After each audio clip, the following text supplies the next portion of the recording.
we're gonna jump right in. This is week 5, so there's 1 week left.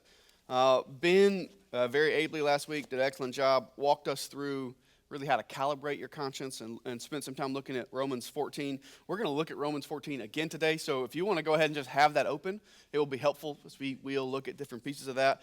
The big piece that we want to work through today is how should you relate to other Christians whose consciences disagree, right? So particularly we're talking here Christians. We're not talking how do you relate to unbelievers. Your conscience are always going to disagree with unbelievers, not just conscience issues. Your whole worldview is going to differ from unbelievers. We're talking mainly, how do you disagree with Christians? Right? What do you do when it's another believer and that on a particular issue your consciences disagree? How should you relate to one another? This is where most of the fights in churches happen, right? Is often on disputed issues, on matters of conscience, that much of the fighting happens. So that's what we're going to talk about today. We'll work through some things. I want to start by talking through theological triage. Lots of people have used this terminology. I don't know if it originated with him, but I know Dr. Moeller at Southern wrote an article some 15 years ago, maybe longer, and that's when I really began to see people use this terminology more to think through how to think through theological issues. You think the word triage, what do you think of? Medical, right? What is, if you go to the ER, what's the triage? What does that mean? Finding the most critical, right? So if a guy comes into the ER and he's bleeding from his head, and a guy comes in and his toe is broken, do both things matter? Right? Yeah, right? Both the guy, it would be nice to have his toe fixed. Does the toe matter as much as the guy whose brain is coming out of his skull? No, right? One is more urgent than the other, right? So this is what they do in ERs, right? I'm sure Brad could tell us all about this, but they have to triage. They have to determine what is most urgent and most critical, and those people get seen first. It's not like first come, first serve, right? Sometimes there's deciding this person with a gunshot wound is going to be seen before this person with a bad cough, right? We're going to determine what is most critical. So when we think theological issues, we have theological triage. And so understanding not everything we hold in the exact same way. Not everything you believe should be believed in the exact same way, right? That some things we hold with a closed fist and some things we hold with an open fist, right? Be convinced. We're going to talk about that. Paul says everyone should be convinced. But not everything is on the same level. So we think here about the essentials, right? What is at the center? What is essential to the Christian faith? These are the core doctrines of the church, right? Anything that goes in this middle circle, if you do not believe it, you are not a Christian. Right, so we're not talking like disputed matters, we're not talking about differences between denominations. The essential things would be things like the divinity of Jesus, the bodily resurrection of Jesus, the core tenets of the Christian faith. If you do not believe this, then you are not a Christian, right? That this is the core to what it means to be a Christian. And the second circle, we have what Naselli calls reasonable boundaries. This is all Christians, right? All Christians should agree on this circle.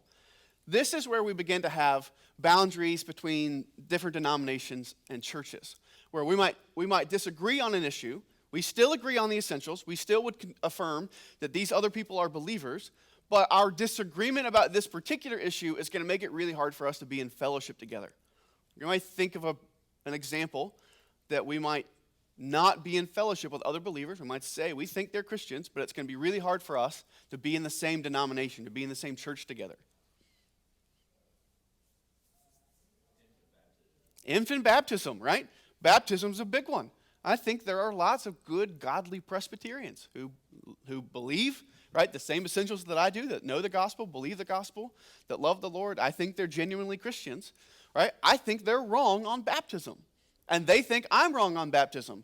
It would be difficult for us to be in the same church together because eventually somebody's going to have a baby. And then we're going to have to decide, what do we do with this baby?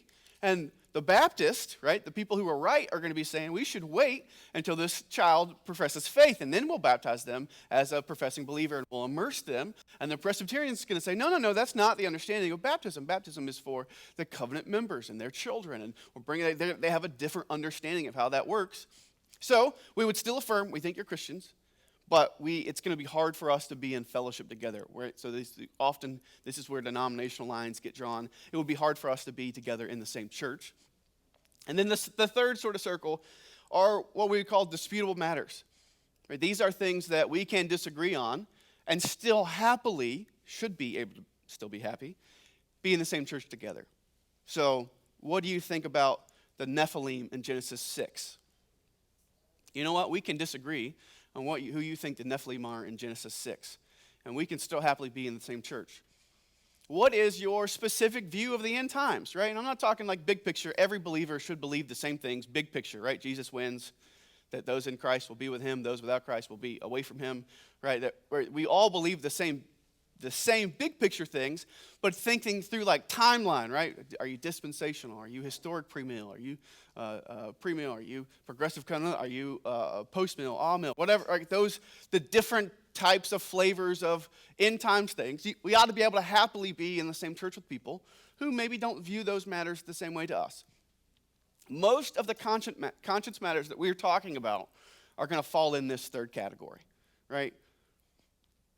If you've been in churches that have had fights, where are most church fights? What are they about? COVID. Yes. Carpet, right? Most church fights happen here about disputable matters. If we're going to fight, where should we be fighting? Here, and sometimes here, right? Right. So sometimes, right, we're certainly going to fight over this, right? If I run into somebody in the lobby and they're like, hey, I have this particular end times view. Okay, cool, I'm fine with that. And they're like, that's one thing. If they say, hey, I don't think Jesus is God, we're going to have a different discussion, right? That's a different level of like, oh, okay, well, I'm going to eagerly step in and say, no, I don't think that's right. I don't think that's true. Right, we have to fight over. We have to be willing to hold these things and to fight over these things. And there are going to be times in which we have to be willing to not fight, but say it might be better for us not to be together. Right, that it might be better for our consciences to separate. And we love you, and you love us, and we think you're believers, and you think we're believers. But it would be hard for us to be together. But most church fights, not all of them, most of them happen out here, in which we're fighting about things that we should find a way to love one another. We can happily still disagree. Right? We're not always going to agree on everything, but that we shouldn't always be angry with each other. Yeah. Sometimes, yes. So sometimes there are issues here that really start way back here, right? That have some roots here, that the reason they think this about this particular issue is because of a certain thing they believe way back here, right? Sometimes that's true. Sometimes there really are issues in which people could agree fully on the essentials, could agree fully on the reasonable boundaries, and yet still say, well, I see this particular thing. I see this particular thing different. But yeah, some of those, right? And it's really nice to be able to draw these circles, and they have real clear lines. But in real life, it's really sometimes difficult to tell where one circle stops and one circle ends.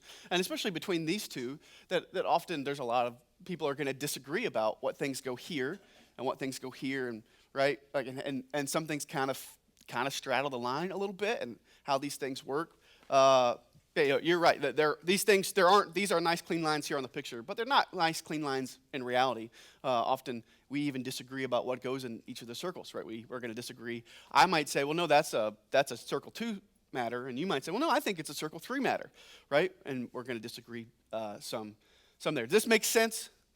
Right? So understanding, this does not mean these are the things that we really think, these are the things that we kind of think, and these are the things that we just say, I don't know.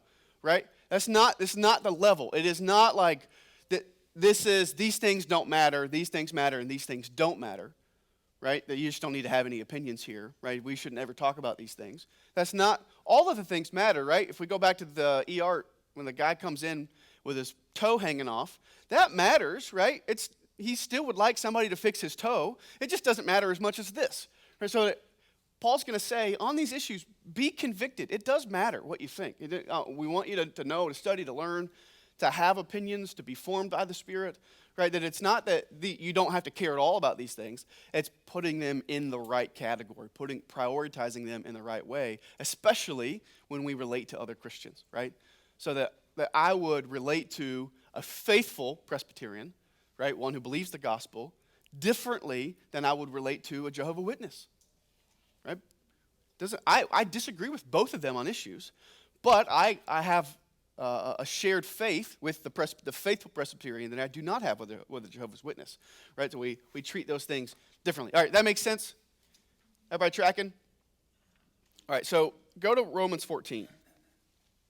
Paul uses this controversy that came in the early church, which Ben talked with you quite a bit. Can you read that kind of maybe? No? Okay.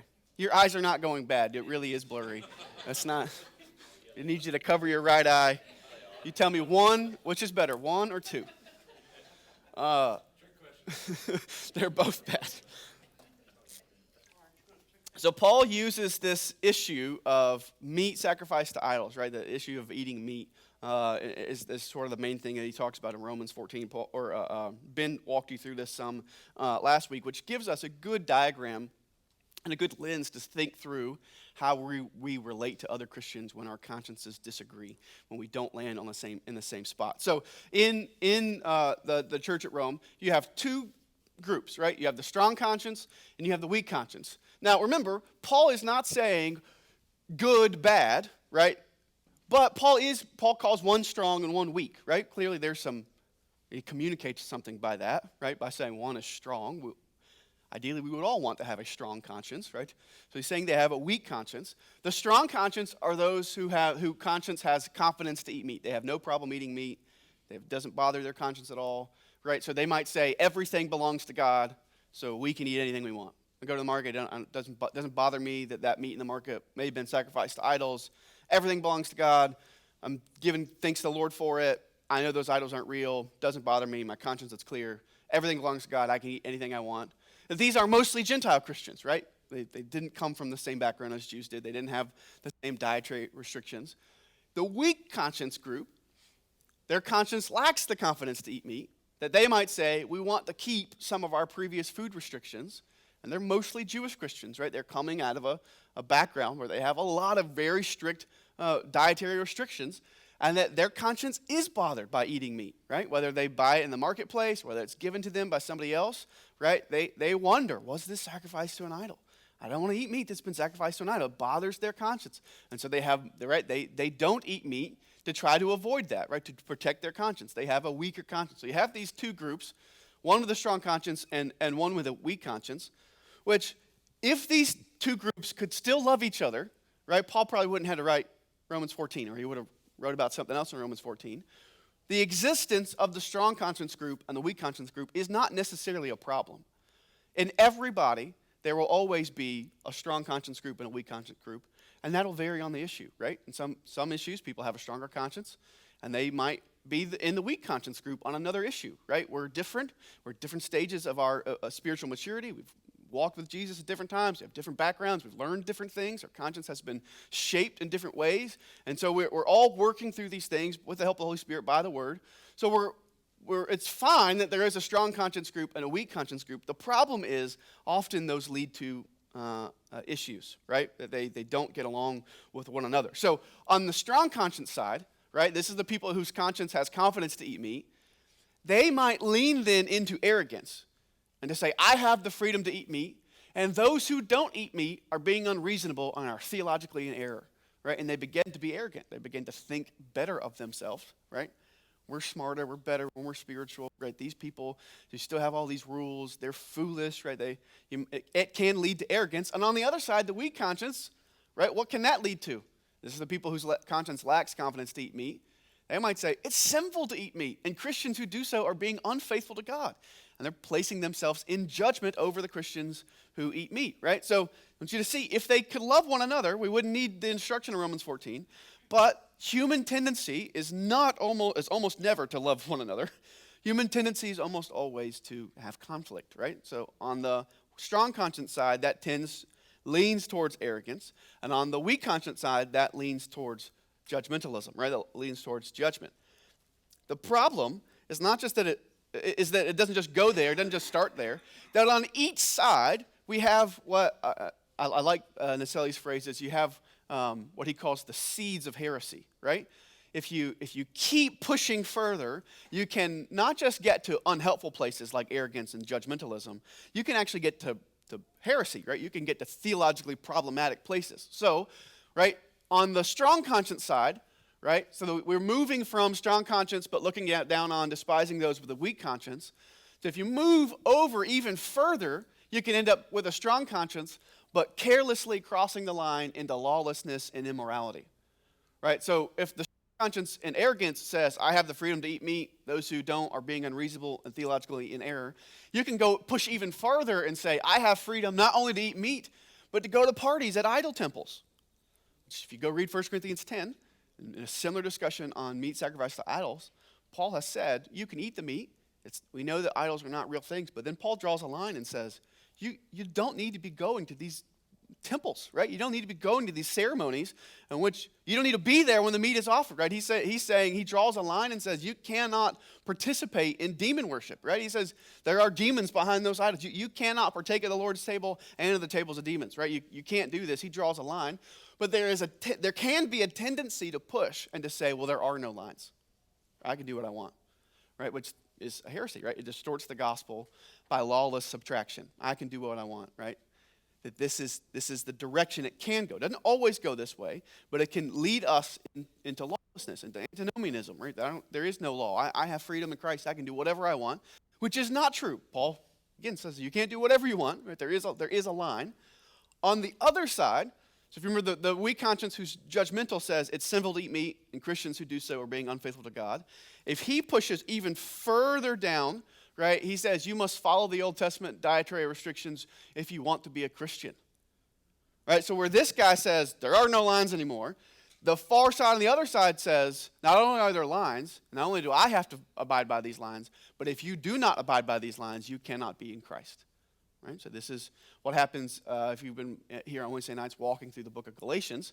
Right? These are the group that's called the Judaizers often in the New Testament. These are the ones that are saying, yes, you should put your faith in Jesus. It's great, you should do that. But in order to be saved, you need faith in Jesus and these other things.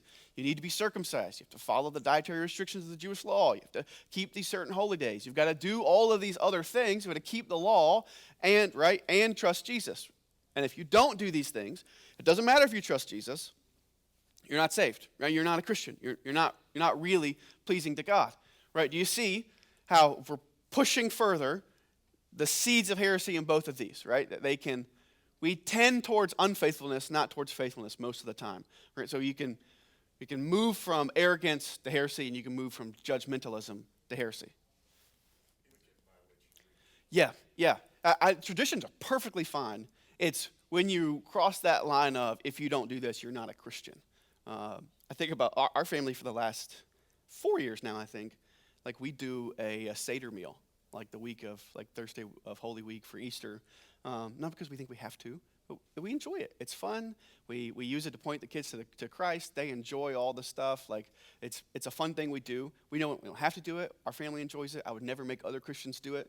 When I was in Israel last summer, I bought a Seder plate, which was like I wanted to bring it home, and was talking to the guy who ran this little shop, and he was saying, "Oh, you're a Christian, you're buying a Seder plate." And I was like, "Yeah, we do a Seder meal. Our kids love it. It's a lot of fun. It really is like it's become a fun part of our Easter.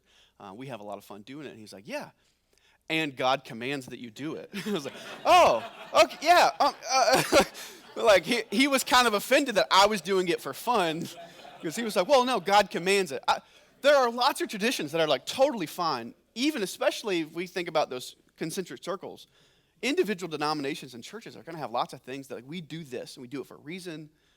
That's perfectly fine. It's then when you say, well, whoever doesn't do this in the way that we do it is not a Christian. Oh, that's like, that crosses the line in, even from like, I just don't like them to, yeah, you can't be a Christian. You got to come in. You got to come through my little gate. No, the traditions are fine. And honestly, I think both sides, if you think about the extremes on both on this spectrum, weak conscience and strong conscience, the people over here are almost always going to accuse those people on any side of legalism, and the people over there are almost always going to accuse these people of lawlessness. They just don't care at all. I'm like, well, maybe that's true. Maybe they're legalistic, but not necessarily, right? It sort of depends. I think you're right. Legalism gets thrown around a lot. And it's not often what's called legalism is not legalism. Sometimes it's just holiness. Sometimes it's like, but it's a pursuit of holiness, and that's not legalism. Those aren't the same thing. Does this make sense? Right? You see where you can trend with both of these things. So what Paul does is try to chart for them in Romans 14 and 15 this middle way in which they can still be convicted, but love each other and care for one another. Right? That you have sort of three options, with the middle being sort of the main goal. Right? The goal of every mature believer would be to get here. Right? So the strong conscience, the left side of that, talking this one right here, is fully persuaded, yet welcoming rather than looking down on those with a weak conscience. Right? He's not any less persuaded about the freedom he might have to eat meat, but he doesn't look down on those without that conscience. This is the guy who says, I have freedom to eat meat for the glory of God, but I still welcome Christians who disagree. Right? There might be a Christian who doesn't eat meat. I don't judge them. I'm not looking down on them. Right? Instead of arrogance, this is love. He's seeking to love those who might see this particular disputed issue differently than him, right? Which helps to reveal the gospel, right? That he's loving somebody who disagrees with him. On the other side, the weak conscience should be fully persuaded, yet welcoming rather than judging those with a strong conscience, right? So the weak conscience still doesn't eat meat. He's fully persuaded. He might say, I abstain from eating meat for the glory of God, but I still welcome Christians who disagree. And again, instead of judgmentalism, you have love, right? That they're seeking to love one another.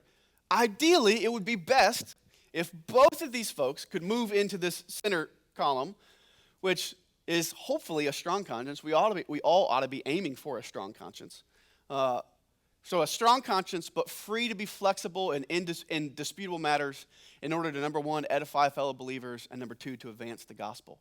Right? So this is Paul in Corinthians 9:22, 1 Corinthians, I have become all things to all people that by all means I might save some. And this really magnifies the gospel, right? That it's, right, I'm still convicted, but I am flexible. I'm willing to edify believers and to seek the gospel, I want the gospel to go forward. No less convicted, right? Still convicted by the Spirit, seeking to have a strong conscience, seeking to have a conscience that is informed by the Word, right? So that's what a strong conscience is. It's been informed by the Word. Right, that I'm not drawing lines where I don't have to draw lines, ultimately seeking in love of believers. We're going to talk more about this. Does this make sense so far? Right, this is the goal, that what's missing is this aspect of love, right? That people with a strong conscience and a weak conscience should, in perfect scenarios, be able to love each other even in the same body, right? They ought to be able to walk in love with one another, even where they might disagree on a particular issue. All right, make sense? All right, so what we're going to do now is talk about 12 principles for disagreement that really kind of walk us through the first bit of Romans 14. Number one, 12 principles for disagreement. When you disagree with a believer on a disputable matter, right? So remember, when this is not like you disagree about the Trinity, you disagree about, is Jesus God or was he bodily raised? That's a different thing. These are about, should you buy fair trade coffee, to use a really, really easy example, right? These are the disputable matters that Christians genuinely can love the Lord, hold all the same core beliefs, and yet come to differing opinions on. How do you deal with one another? Number one, you welcome those who disagree with you. So look at Romans 14. Paul says, as for the one who is weak in faith, welcome him, but not to quarrel over opinions. One person believes he may eat anything, while the weak person only eats vegetables. What does he say to do with those with a weak conscience?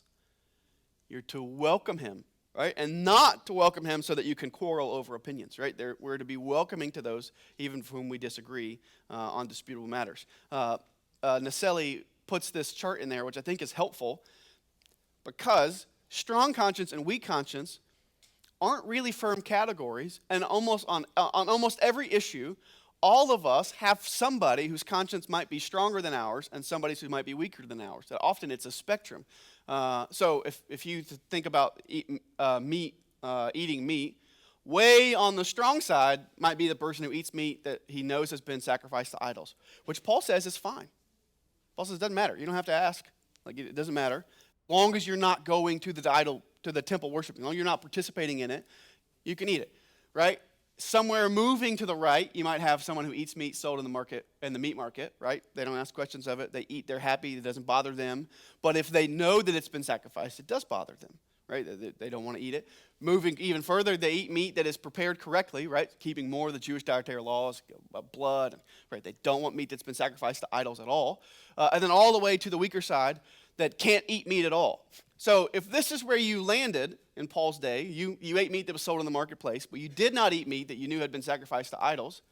You've got people whose consciences are weaker than yours, and you've got people whose consciences are stronger than yours. That you're somewhere in the middle, right? You've got people on both sides. So it's helpful to think about these spectrums because Paul says, what do we do with the people who are weaker? We welcome them, right? We're not to fight with them, not to quarrel over opinions, but we welcome them, which means this guy needs to welcome these folks if they're genuine believers, and he needs to be welcomed by whoever might be in this camp, right? That his conscience is weaker than some other people. And again, this guy, his conscience might be on the more strong side on this issue, but on another issue, he might be in the weak camp. And somebody else might be in the strong camp. That it's often a spectrum. The reason this feels so hard is that it is almost always harder for us to deal with people who are less restricted than us on an issue. Right? It's way easier, right, for the strong conscience guy to deal with a guy who can't eat meat. Right? It doesn't bother him all that much. It's often really hard for this guy to deal with people who haven't drawn the same lines that he has. And that's true for all of us, right? When somebody is more restricted or less restricted than us, it's really hard. We've drawn those lines for a reason. It's really hard for us to deal with somebody who's not drawn the same lines that we have. So what Paul starts with the weaker conscience, we welcome them, right? And then, number 2, those who have freedom of conscience must not look down on those who don't.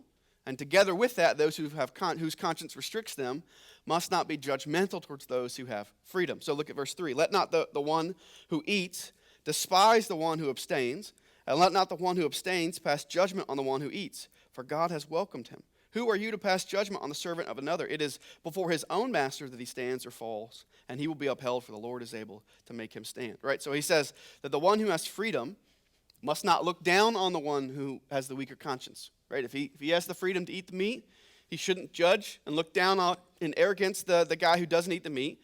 And those whose conscience restricts him must not be judgmental towards those who have freedom. He gives us 2 reasons. Number 1, because when God has welcomed him, right? Who are you to pass judgment on the servant of a brother? It is before his own master that he stands, right? End of verse 3, that God has welcomed him. And number 2, because other believers aren't your servant. You're not their master. He says God is their master. It's not your servant, it's not your job to police the life of that master on this issue, right? God is their master. Who are you to pass judgment on the servant of another? It is before his own master that he stands or falls, and he will be upheld, for the Lord is able to make him stand. So Paul says, either way, whether you're strong conscience or weak conscience, don't look down on the other, don't judge the other. One, God has welcomed them, and they're not your servant. You're not their master. Right? Let them stand before God. Let God deal with it. They don't belong to you. Right? This is not your place to step in and to judge them based on their freedom, or your place to step in and to be arrogant over your freedom that they don't have. And right, he says you don't belong to one another. You belong to the Lord. The Lord is their master. Does that make sense? 2 things to keep in mind that I think Crowley has a small section in there on this when discussing these issues. Number 1 is to have the right spirit, and number 2 is to have the right proportion. So when we talk about disputable matters, when we talk about not seeking to look down on those who don't have the same freedoms, or not seeking to judge those who exercise freedoms, we want to have the right spirit in these things. There's a way to have a conversation, and especially with believers, especially in the body, when we are in the same body. There's a way to have these conversations that's kind and compassionate and caring and God-honoring, and it's full of conviction, right? We might still be in very different spots, but with respect. And there's a way to do these things that's just mean. You can be a jerk about these issues, right? So we gotta have the right spirit about these things. We care about our brothers and sisters in Christ. It doesn't mean it doesn't matter what you think. Don't hold any opinions. Don't be convicted. No, Paul says you should be convicted. Paul doesn't tell the strong conscience just give it up. And Paul doesn't tell the weaker conscience, just do it, right? He doesn't tell either. They should be convicted, right? Wherever they've landed, that they should be convicted. They should hold to their principles. But you can have these discussions in a way that is God-honoring, that is respectful, that's kind, that is Christ-like, where we have the right spirit about these things, and we have the right proportion about these things. If you're finding that every conversation you're having with other believers is some dispute about disputable matters, well, I would say, like, maybe pull that back a bit, right? If all of your life is really just having these sort of disputes, like, these aren't the main things, right? It's like if you were the ER doctor who's just always looking for the guy with a broke toe. Well, like, you got to treat with a guy with a broke toe sometimes, but you're probably leaving some gunshot victims in the lobby that need your help, right? There's proportions. There's things that are more important and things that are less important. And what happens often is if we major on the minors, that's when we get divisions. That's when we get church splits. That's when we get lots of angry fights and hurt relationships. It's because we've taken something that still matters, but is not an essential doctrine, and that's become the fight that we're having. Now, again, where those lines are, sometimes that's difficult. Sometimes we struggle there because we're not sure, right? We're fighting over something that we feel like might be essential, right? I'm not saying that's easy, but the goal is to aim for the right spirit and the right proportion, right? That my whole life shouldn't be about advocating for a third-tier issue, right? My whole life shouldn't be about advocating for my particular opinion on a disputable matter. So I should hold that opinion, and I'm happy to try to persuade people of my opinion. That's not a bad thing. It's just that shouldn't be what I do all the time. That shouldn't be the majority of my life. Other things should matter more. Does that make sense? All right, everybody tracking with me? Still good? All right, number 4. Each believer must be fully convinced of their position. Look at verse 5. He says, one person esteems one day as better than another, while another esteems all days alike. Each one should be fully convinced in his own mind. Each person should be fully convinced of their position. So if we go back to this, we used this, I think, in week 1. Think about Bill's conscience and Ann's conscience, and hopefully they're all trying to align their conscience with the will of God. Right? That's the goal, but none of us have done that perfectly in this life, but the goal is, by the Word, through the Spirit, that we align our conscience with the will of God. And remember, Ann's got issues in her conscience that she's burdened over that Bill does not have, and Bill is not burdened over. Bill has a lot more issues, right? Bill's got a lot of letters down here that Ann doesn't have, right? They both are burdened about things they should be burdened over, right? Ann is burdened about something that Bill is not but should be. Bill is burdened about something that Ann is not but should be. And then both of them have issues that they should be burdened over because it's the will of God, but they are not, right? They still have work to do, and they have growth and sanctification they need to go through by the Holy Spirit. What Paul is saying is that if Ann's conscience is burdened, if she's going to hold this, let her be fully convinced. And this is saying that those second-tier and third-tier issues, they do matter.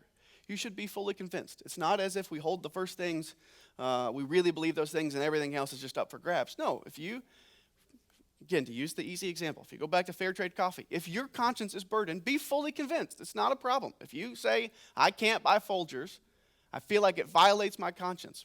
All right, be fully convinced. If you say, I can't eat out on Sundays because I think it violates what the Lord has asked us to do, and me eating out causes other people to work, I can't eat out. That's okay. Be fully convinced, right? Hold your position. If you can eat out on Sundays, enjoy Cracker Barrel, right? Be fully convinced, right? You don't have to, he's not saying you have to, what he's saying is you don't have to constantly be looking to the other side, right? So wherever you land, he says that's fine. Some esteem one day is better than others, while others esteem all days the same. Each one should be fully convinced in his own mind, right? You've got to decide what you think about these issues. So remember, your conscience is for you. You can't borrow from somebody else's conscience. You can't be controlled by somebody else's conscience. And you can't let your conscience control other people, right? You've got to decide, where do I land on this issue, right? Where am I? I can't make my decision about whether or not I'm going to go out to eat or not based on what everybody else thinks. I need to decide, what do I think? Well, if I've looked at the Word, where does my conscience land? Be fully convinced on wherever you land. Again, we're talking disputable matters. This is not, hope everybody, if I've caveated that enough. We're not talking about essential doctrine. We're talking about disputable matters. Number 5, assume that others are partaking or refraining for the glory of God. Verse 6, Paul says, the one who observes the day observes it in honor of the Lord. And the one who eats in honor of the Lord, since he gives thanks to God, while the one who abstains in honor of the Lord and gives thanks to God. For none of us lives to himself, none of us dies to himself.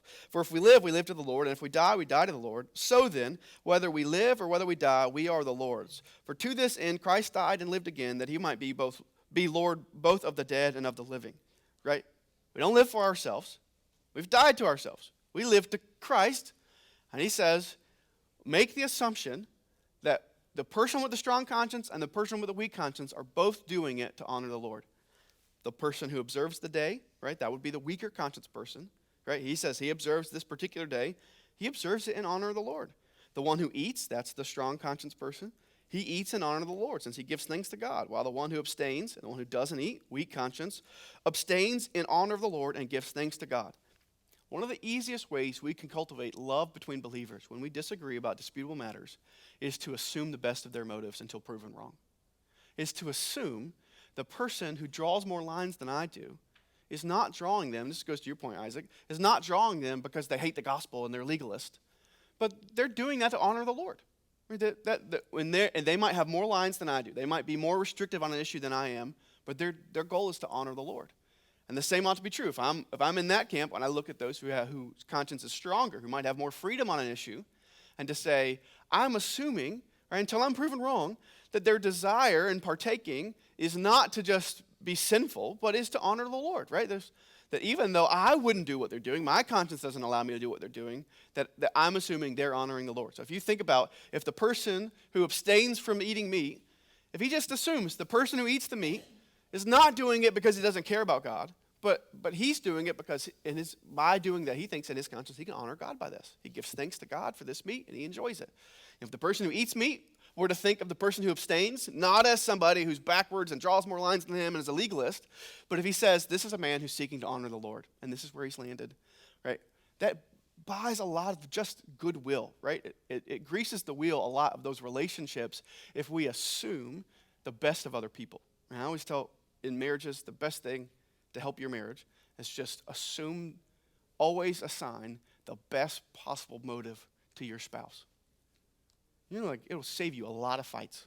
If you just always assume the best possible motive. Well, most fights come because we have assumed the worst possible motive, right?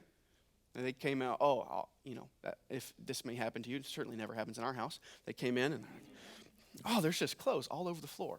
They just don't care. I'm home all day. I'm doing laundry. They just don't care about me. They're just doing all these things. They assume, you can assume the worst motive, or you can assume, man, it was a crazy day today. And maybe Chris needed a particular shirt he was trying to find, and he was in a hurry, and the dog threw up, and then the kids were, and then maybe he had to get this, and maybe he didn't mean to do it, right? You can assume the best possible motive, which then buys a lot of grace. Again, that might be, I've just heard of that happening in other people's homes. If you assume the best possible motive until proven otherwise, it helps you to love that person, right? You think about the times that you've been offended by something that somebody said to you. A lot of times, it's because we assign the worst possible motives, right? We assume that's what they meant by this. Well, what if you just started saying, well, I'm going to assume the best. I'm going to assume maybe they misspoke. I'm going to assume maybe they were careless in their words. Maybe they didn't. I'm assuming I'm going to assign them the best possible motives. When we think about these disputable matters, if we will assign, I'm assuming that they're seeking to honor the Lord, whether they're on the stronger side or on the weaker side, and wherever I might fall, whichever side of me they might be, right? I'm assuming and hoping that they're doing this to honor the Lord. Do you see how that creates and helps to foster that love, right? Now, that might be wrong. We might be wrong, and there are going to be times we'll be proved wrong. But the goal would be, we assume that they're seeking to honor the Lord until proven otherwise, right? That they're not more restrictive or less restrictive for some other sinful reason, but because this is where they want to honor the Lord. The guy who eats to the glory of God. And the guy who abstains to the glory of God. That's his goal. So we go back all the way to week 1, when we talk about Anne and her fair trade coffee. It's not kind and Christ-like to Anne, if you're her friend, to berate her and to tell her what a fool you are. You're so stupid. You don't have to do that. No, you're trampling on her conscience. It is not kind to say, well, Anne, she's just this crunchy lady. She's She's just so crazy. She just buys this fair trade coffee. She does that because she wants to look good in front of people. She does that because she wants people to think well of her. She does that because she wants to ingratiate herself with all the progressive people she works with. That might be true of Anne, but we can assume, not that Anne's doing all that for buying fair trade coffee for lots of bad reasons, but we can assume, Anne's buying that because she wants to honor the Lord, and that's where her conscience has landed. And she's not doing this to look good for other people. She's not doing this to ingratiate herself to other people, but she's doing this because she wants to honor God. Again, if you think about, you talked about people drawing lines and being called legalists. If we would just look even at the traditions that churches have, or the individual denominations have, or faith traditions, often we look at their lines and we assume they're doing that for lots of bad reasons. They want to look holier than us. They think they're better than us. They whatever. Right? We assign lots of bad motives. Maybe the motive is they've drawn those lines because they want to honor the Lord. And that's how they do that. That's one of the ways in which they seek to do that. We want to assign the best motives until proven otherwise.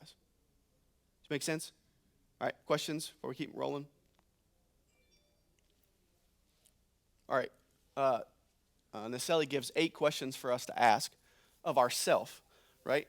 So if the goal is to assume that other people are doing this to the honor of the Lord, you should, whether you're on the weak side or the strong side, before you do something, you should ask, does this honor the Lord? Can I do this to the glory of God? That's a really important question to ask. Right? I remember I had a professor once who said, he talked about, I do this with my kids because I learned it from him. He said, when I drive around with my kids, if we're going to get burgers, and I'll ask my kids, can you eat a burger to the glory of God? He was like, the first time I asked them that, they're like, well, I don't know, Dad. Well, there's only 3 cars ahead of us in the drive-thru. You ought to figure that out, right?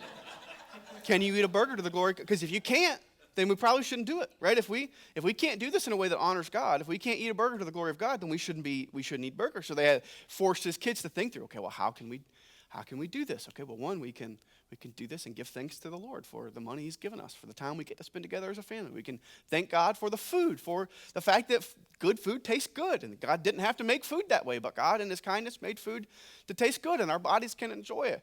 We can do this in the right moderation, in a way that helps to care for what God has given us and takes care of our body. Right? They're like forced his kids to say, okay, if we're going to do this, can you do it to the glory of God? And if so, how? So anything you do, you ought to be able to ask the question, can I do this to the glory of God? Can I honor the Lord in this? If we would ask that question, it would help us sort through a lot of our own conscience issues, right? So I think about the issue of sports. I know some people watched a ball game last night. I did not. Just the first half. One of the reasons I think so many people come down on the separate sides of should you watch sports or not is because so many people, the answer to the question, can I do this to the glory of God, is different. Right? That there are some people that it is probably better that they don't watch sports. Right? It's probably better that they're not fanatics, right? Because they have a hard time enjoying those things to the glory of God. Where some people can happily enjoy sports to the glory of God. They can enjoy them in a way that's appropriate. They can thank the Lord for all the good gifts he's given us. It doesn't dominate their life or time or resources, right? When their team loses, they're still nice to their children. Like, it doesn't affect the mood of their home, right? But for some people, when they ask the question, can I do this to the glory of God? Knowing themselves, no, I probably can't. I struggle to do this well and honor God in this, so it's probably better for me to abstain. Often that's what leads us to land on one side or the other. We ask that question of ourselves. So we're thinking, can we do this to the glory of God? Number one, am I fully persuaded it is right? If I'm not, I shouldn't do it, right? Am I fully persuaded that whatever this thing is, that it's right, that this is not a sinful thing. It's not wrong. The Bible doesn't condemn it. The Bible doesn't bar me from partaking in whatever it is. Am I convinced that it's right? Number two, can I do it as unto the Lord? Can I honor the Lord in this? Can I do this to him? Number three, can I do it without being a stumbling block to my brother or sister? Right? Can I do this in a way that cares for other believers that are around me? If I partake in this, is it going to be a stumbling block to those that are around me? Number four, does it bring peace? Right? Does it help my relationships with brothers and sisters? Right? Does this help us grow in love for one another and love for the Lord? Number five, does it edify my brother? 6 is similar. Is it profitable? It's good. Does it edify people that are around me? Is it profitable? Number 7, does it enslave me?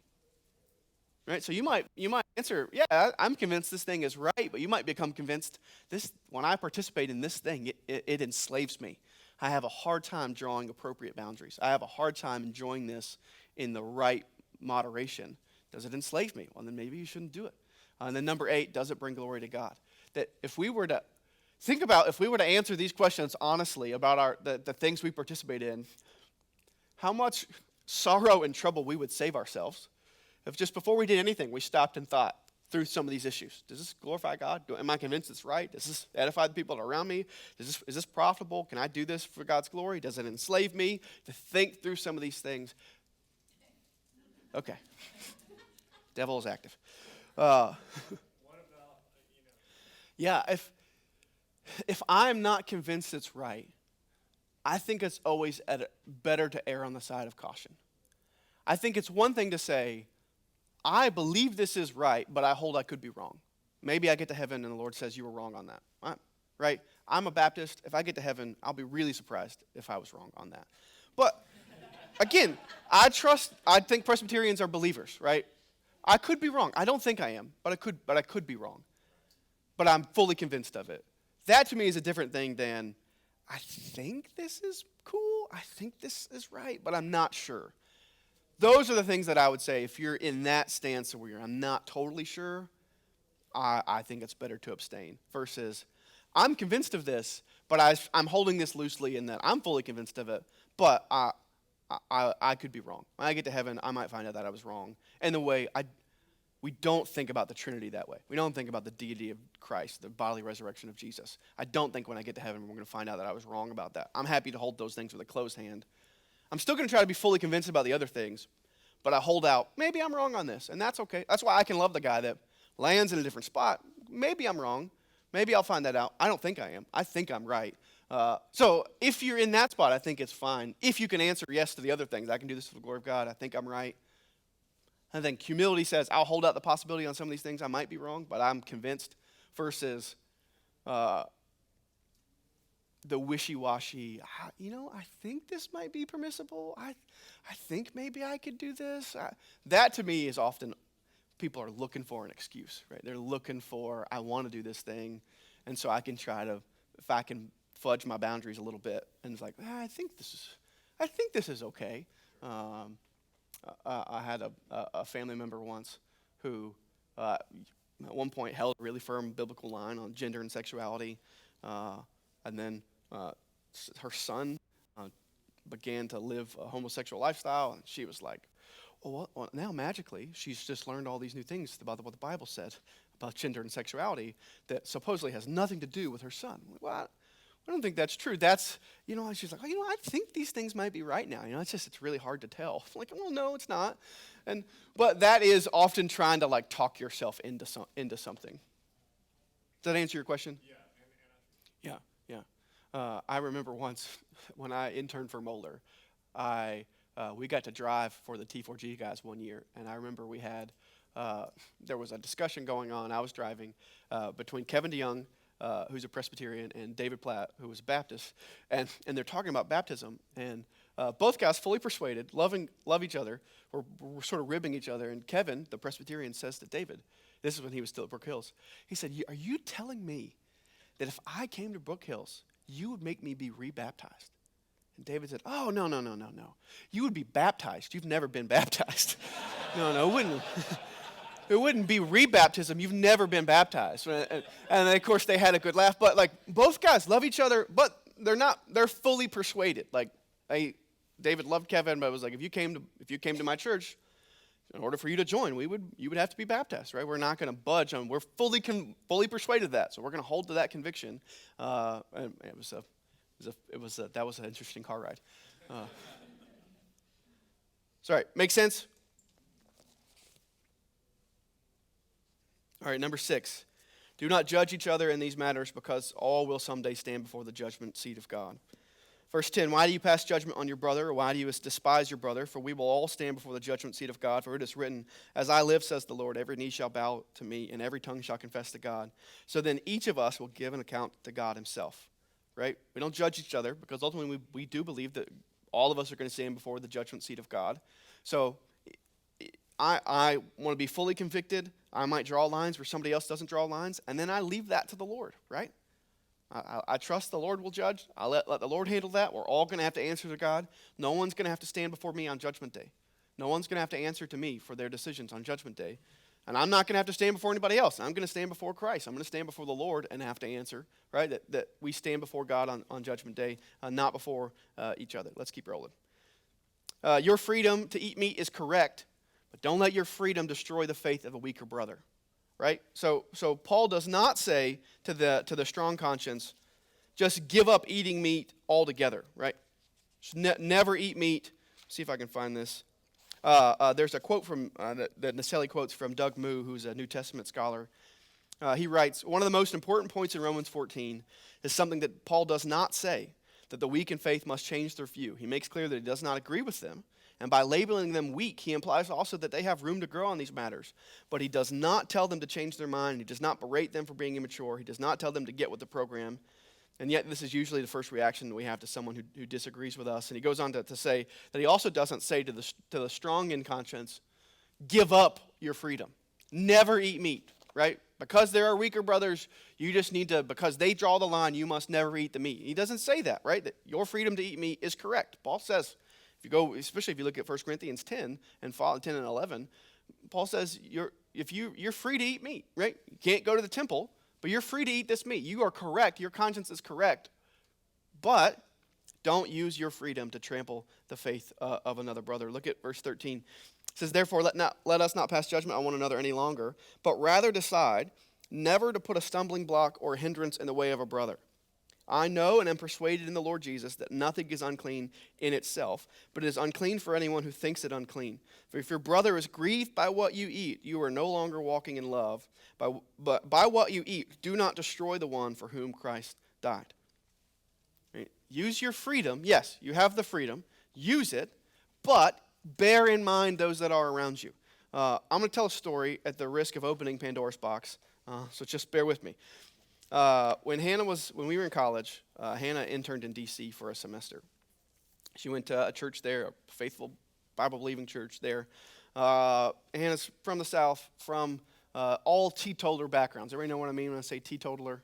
Right? No alcohol. From all of those backgrounds. She's at this church. She's part of a Bible study.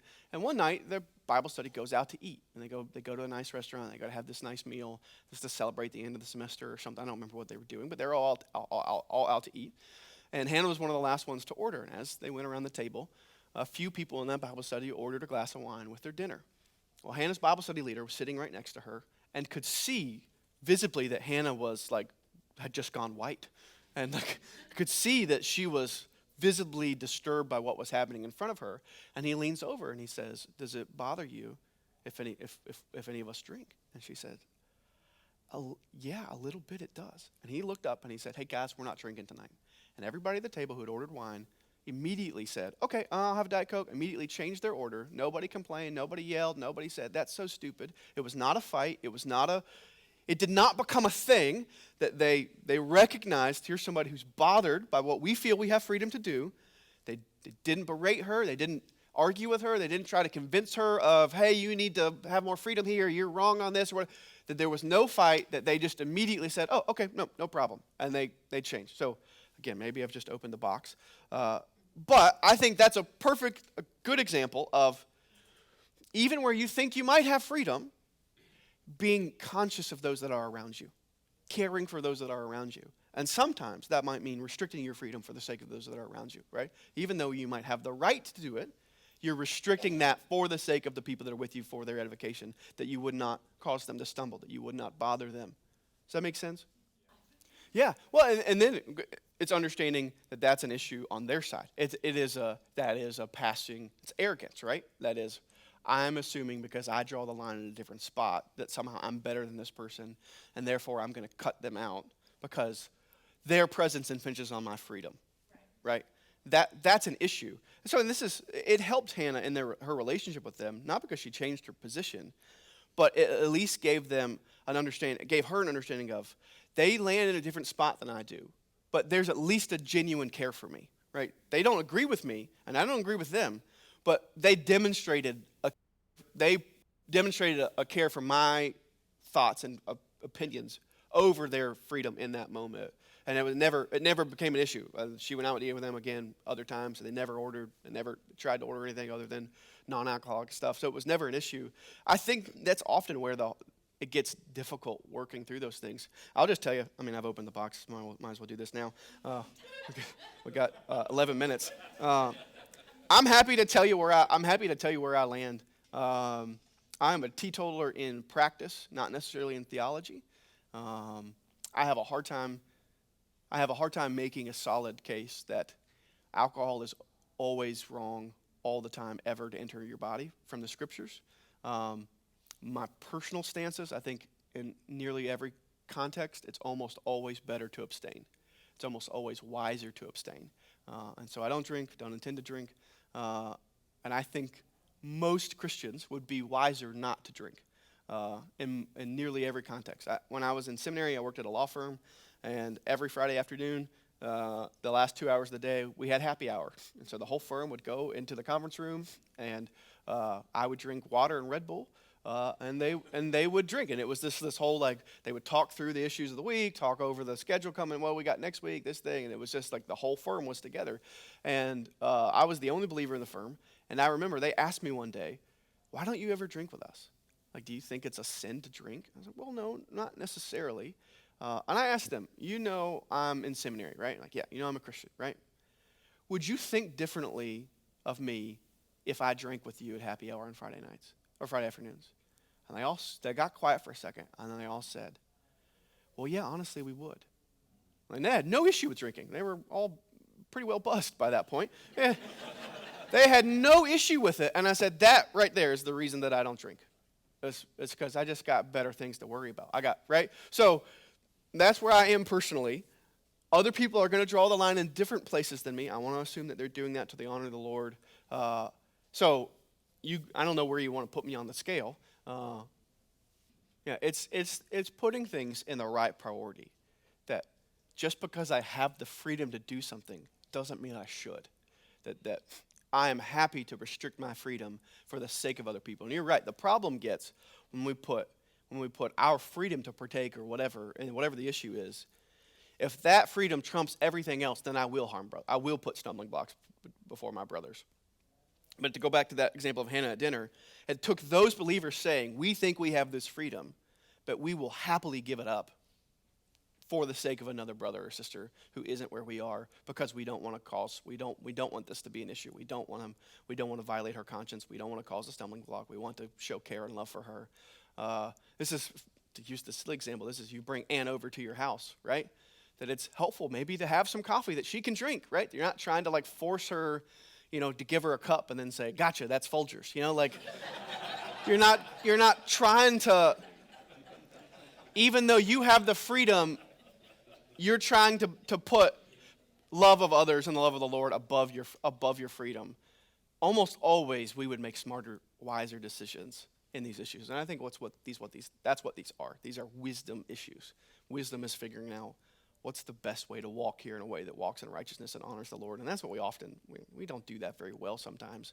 I also know, so for me, I don't partake. One, I'm a pastor. It would complicate my life in ways I don't need.